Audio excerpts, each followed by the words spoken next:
Hello കൂട്ടുകാരെ, എല്ലാവർക്കും സുഖമാണല്ലോ. എല്ലാവർക്കും സുഖമെന്ന് വിശ്വസിക്കുന്നു. ഇന്ന് ഞാൻ വന്നിരിക്കുന്നത് ഈസി ആയിട്ട് അരിപ്പൊടി വെച്ചിട്ട് നമുക്കൊരു ബ്രേക്ക്ഫാസ്റ്റ്. അത് നിങ്ങൾ കഴിച്ചിട്ടുണ്ട്, അതിൽ പ്രത്യേക ടേസ്റ്റ് കേട്ടോ. അതിനുള്ളിൽ ഫില്ലിംഗ് ഒക്കെ വെച്ചിട്ട് വെറൈറ്റി ടേസ്റ്റിലാണ് ഇത് ഉണ്ടാക്കുന്നത്. അതിന് മുമ്പ് എന്റെ കൂട്ടുകാർ ആദ്യമായിട്ടാണ് എന്റെ വീഡിയോ ചാനൽ കാണുന്നത്, പ്ലീസ് എല്ലാവരും എന്റെ ചാനൽ സബ്സ്ക്രൈബ് ചെയ്യണം കേട്ടോ. സബ്സ്ക്രൈബ് ചെയ്യണം, അതുപോലെ തന്നെ ബെല്ലൈക്കൻ പ്രസ് ചെയ്തിട്ട് ഓളൊന്ന് കൊടുത്താൽ ഞാൻ ഡെയിലി ഇടുന്ന വീഡിയോ നോട്ടിഫിക്കേഷൻ കിട്ടും. അപ്പോൾ നമുക്ക് അത് എങ്ങനെ ഉണ്ടാക്കുന്നത്, അതിനിടുന്ന സാധനങ്ങൾ എന്തൊക്കെയാണെന്ന് നോക്കാം. അതിനുവേണ്ടി ഞാനൊരു ബൗളെടുത്ത് ഇതിലേക്ക് ഞാൻ 1 കപ്പ് അരിപ്പൊടി, നിങ്ങൾക്ക് അരിപ്പൊടി എത്ര വേണം അതിനനുസരിച്ച് എടുക്കണം കേട്ടോ. അപ്പോൾ ഇത് ഇവിടെ ഇരിക്കട്ടെ. എന്നിട്ട് അതിലേക്ക് ചേർക്കാനായിട്ട് ഞാനൊരു 3 ടേബിൾ സ്പൂൺ തേങ്ങ, ഇതിലേക്ക് ഒരു 1/2 ടീസ്പൂൺ ജീരകം, എന്നിട്ട് ഇതിലേക്ക് ഒരു 1/2 ടീസ്പൂൺ പെരിഞ്ജീരകം, എന്നിട്ട് ഇതിലേക്ക് നമുക്ക് ആവശ്യത്തിന് ഉപ്പ്, നമുക്ക് അരിമാവിന് എത്ര ഉപ്പ് വേണം അതിനനുസരിച്ചിട്ട് ഉപ്പ് ചേർക്കണം.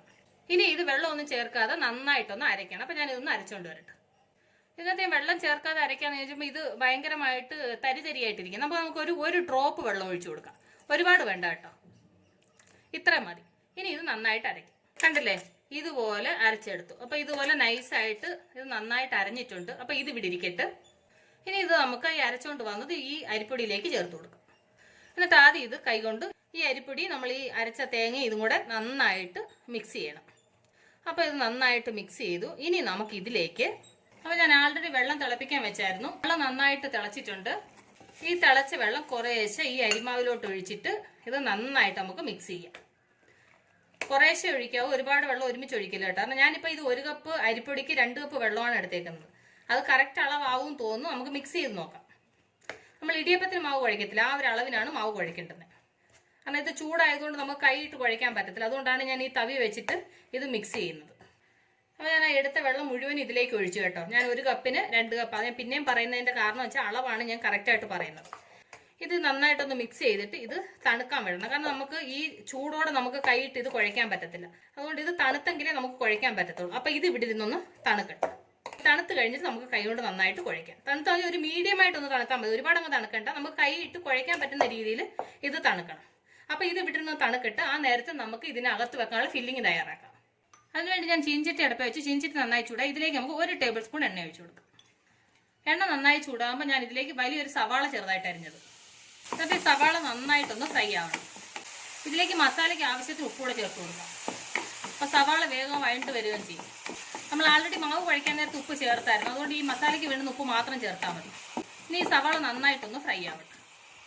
അപ്പോൾ ഉള്ളി നന്നായിട്ട് വഴണ്ടിട്ടുണ്ട്. നിങ്ങൾ ഈ മസാലയൊക്കെ നിങ്ങൾ എടുക്കുന്നത് നിങ്ങൾക്ക് എത്ര എണ്ണം ഉണ്ടാക്കണം അതിനനുസരിച്ചിട്ട് നിങ്ങൾ മസാല എടുക്കണം കേട്ടോ. ഞാനിപ്പം സവാള ഒരെണ്ണം എടുത്തിട്ടുള്ളതെന്ന് വിചാരിച്ച് നിങ്ങൾക്ക് കൂടുതൽ വേണമെങ്കിൽ അതിനനുസരിച്ചിട്ട് എടുക്കണം. ഇനി നമുക്ക് തീ കുറച്ച് വെച്ചിട്ട് ഇതിലേക്ക് മസാല ചേർത്ത് കൊടുക്കാം. ഇതിലേക്ക് ഞാൻ എരിവിന് ഒരു 1.5 ടീസ്പൂൺ മുളക് പൊടി, 1 ടീസ്പൂൺ മല്ലിപ്പൊടി, 1/4 ടീസ്പൂൺ മഞ്ഞൾപ്പൊടി, 1/2 ടീസ്പൂൺ ഗരം മസാല, 1/2 ടീസ്പൂൺ ജീരകപ്പൊടി, ഇത് ഇത്രയും കൂടെ നന്നായിട്ടൊന്ന് മിക്സ് ചെയ്യുക. ഇതിൻ്റെ കൂട്ടത്തിൽ 2 ടേബിൾ സ്പൂണോളം മല്ലിയില, അത് ഇത് കിടന്ന് നന്നായിട്ടൊന്ന് ഫ്രൈ ആവണം. എന്നിട്ട് ഇതിലേക്ക് ഒരു അരമുറി നാരങ്ങ നീരൂടെ പിഴിഞ്ഞ് ചേർക്കാം. എന്നിട്ട് ഇത് നന്നായിട്ടൊന്ന് മിക്സ് ചെയ്തിട്ട് ഒന്ന് ഉപ്പ് നോക്കിക്കോണം കേട്ടോ. ഉപ്പ് നമ്മൾ ആൾറെഡി മസാലയ്ക്ക് അന്നേരം ഉള്ളി വഴറ്റാൻ നേരത്ത് ഉപ്പ് ഇട്ടായിരുന്നു. എന്നിട്ട് ഉപ്പ് നോക്കിയിട്ട് ഉപ്പ് കുറവുണ്ടെന്നുണ്ടെങ്കിൽ ആവശ്യത്തിന് ഉപ്പ് ചേർത്ത് കൊടുക്കണം. അപ്പോൾ ഞാൻ ഉപ്പ് നോക്കിയിട്ട് അല്പം ഉപ്പ് കുറവുണ്ടായിരുന്നു, ആവശ്യത്തിന് ഉപ്പ് ചേർത്ത് കൊടുത്തു. ഇത് നന്നായിട്ട് മിക്സ് ചെയ്തു. ഇനി നമുക്ക് സ്റ്റൗ ഓഫ് ചെയ്തിട്ട് ഇതൊന്ന് തണുക്കട്ടെ. മസാല വിട്ടിന് തണുക്കട്ടെ. ആ നേരത്തെ നമുക്ക് ഈ മാവ് നന്നായിട്ടൊന്ന് കുഴച്ചെടുക്കാം. ഇപ്പോൾ മാവ് ഒരു മീഡിയമായിട്ട് തണുത്തിട്ടുണ്ട് കേട്ടോ. നമുക്ക് കൈ വെച്ചിട്ട് ഇളക്കാൻ പറ്റുന്ന ഒരു അളവിലാണ്. അപ്പോൾ ഇത് നമുക്ക് നന്നായിട്ടൊന്ന് മിക്സ് ചെയ്യാം.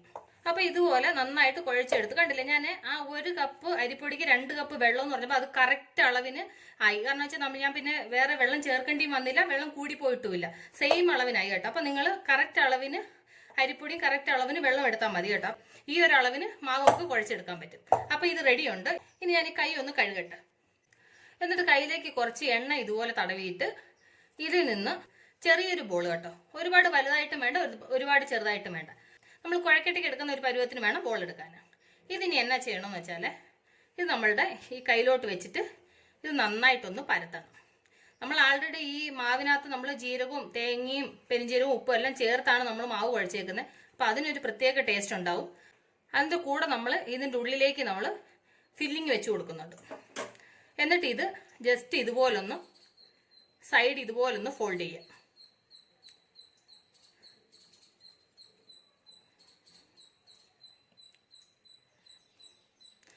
എങ്ങും ഓപ്പൺ ഒന്നും ഉണ്ടാവാൻ പാടില്ല കേട്ടോ. അതുപോലെ സൈഡ് നന്നായിട്ട് ഫോൾഡ് ചെയ്യണം.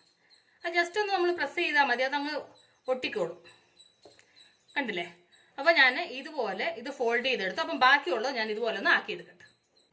അപ്പൊ ഇതുപോലെ ഞാൻ എല്ലാം ഫില്ല് ചെയ്തെടുത്തു. ഇനി ഇതെന്നാ ചെയ്യണമെന്ന് വെച്ചാല് ഇതുപോലെ ഒരു പ്ലേറ്റ് എടുത്തിട്ട് ഇതിലേക്ക് ഒരു അല്പം എണ്ണ ഒഴിച്ചു കൊടുത്തിട്ട് എണ്ണ നന്നായിട്ട് ഇതുപോലൊന്ന് കൈകൊണ്ട് ഇതുപോലൊന്ന് തൂത്തിട്ട് ഇതിലേക്ക് നമ്മൾ ഈ റെഡി ചെയ്ത് വെച്ചത് ഓരോന്നായിട്ട് വെച്ചു കൊടുക്കാം. ഇഡ്ഡലി പാത്രത്തിൽ ആൾറെഡി വെള്ളം തിളപ്പിക്കാൻ വെച്ചിട്ട് നമുക്ക് ഇഡ്ഡലി പാത്രത്തിൽ വെച്ചത് ആവിയിൽ വേവിച്ചെടുക്കാം. അപ്പോൾ ഇത് ഇഡ്ഡലി പാത്രത്തിൽ വെച്ച് കൊടുത്തു. ഇനി നമുക്കിത് അടച്ച് വെച്ചിട്ട് ആവിയിൽ നന്നായിട്ട് വേവിച്ചെടുക്കാം. അപ്പം നമ്മൾ ഇഡ്ഡലി പാത്രത്തിൽ വേവാൻ വെച്ചത് നന്നായിട്ട് വെന്തിട്ടുണ്ട്. ഇനി ഇതൊന്ന് തണുക്കണം കേട്ടോ. ഇതൊന്ന് തണുക്കട്ടെ ആദ്യം. എന്നിട്ട് ഞാൻ പാൻ അടപ്പേ വെച്ച് പാൻ നന്നായി ചൂടായി ഇതിലേക്ക് 1 ടീസ്പൂൺ എണ്ണ കേട്ടോ, ഒരുപാട് വേണ്ട, 1 ടീസ്പൂൺ എണ്ണ. ഇതിലേക്ക് ഒരു 1/2 ടീസ്പൂൺ കടുക് നന്നായി പൊട്ടിക്കഴിയുമ്പോൾ ഇതിലേക്ക് കുറച്ച് കറിവേപ്പില, എന്നിട്ട് തീ കുറച്ച് വെച്ചിട്ട് ഒരു 1/2 ടീസ്പൂൺ മുളക് പൊടി. ഇത് ഇത്രയാക്കി ഒന്ന് ഫ്രൈ ചെയ്തിട്ട് തീ കുറച്ച് വെക്കണം കേട്ടോ, തീ കൂട്ടി വെക്കല്ലേ, കരിഞ്ഞു പോകും. എന്നിട്ട് ഇതിലേക്ക് നമ്മൾ വേവിച്ച് വെച്ചത് ഓരോന്ന് ഇതിലേക്ക് ഇട്ട് കൊടുക്കും. എന്നിട്ട് ഇതൊരു 2 മിനിറ്റ് തിരിച്ചു മറിച്ചു വിട്ട് ഇതൊന്ന് ഫ്രൈ ചെയ്തെടുക്കും. ഒരു ലോ ഫ്ലെയിമിൽ വെച്ചിട്ട് ഇത് ചെയ്താൽ മതി കേട്ടോ. കണ്ടില്ല, അപ്പോൾ അത് റെഡി ഉണ്ട്. നമുക്ക് സ്റ്റൗ ഓഫ് ചെയ്യാം. അപ്പോൾ കണ്ടില്ലേ, നമ്മളുടെ വെറൈറ്റി ടേസ്റ്റിൽ നമ്മൾ എന്താ പറയുക ഫില്ലിംഗ് ഒക്കെ വെച്ചിട്ട് നമ്മൾ ഇത് ഉണ്ടാക്കി എടുത്തു. ഇത് ബ്രേക്ക്ഫാസ്റ്റ് ആയിട്ടോ ഈവനിങ് സ്നാക്ക് ആയിട്ടോ എങ്ങനെ വേണമെങ്കിലും കൊടുക്കാം കേട്ടോ. അത്ര നല്ല ടേസ്റ്റി ആയിട്ടുള്ള സംഭവമാണ്. അപ്പോൾ എൻ്റെ കൂട്ടുകാർ നിങ്ങൾ എല്ലാവരും ട്രൈ ചെയ്യണം കേട്ടോ. നിങ്ങൾ എല്ലാവരും ട്രൈ ചെയ്യണം. നിങ്ങൾ ട്രൈ ചെയ്ത് നിങ്ങൾക്ക് ഇഷ്ടപ്പെട്ടാൽ നിങ്ങളുടെ ഫ്രണ്ട്സിന് ഷെയർ ചെയ്യുക, ലൈക്ക് ചെയ്യുക, വാല്യുബിൾ കമന്റ്സ് ഇടുക. അപ്പോൾ നാളെ നമ്മൾ പുതിയൊരു വീഡിയോയുമായിട്ട് പുതിയ റെസിപ്പിയുമായിട്ട് നാളെ നമ്മൾ വീണ്ടും കാണും വരെ ബൈ.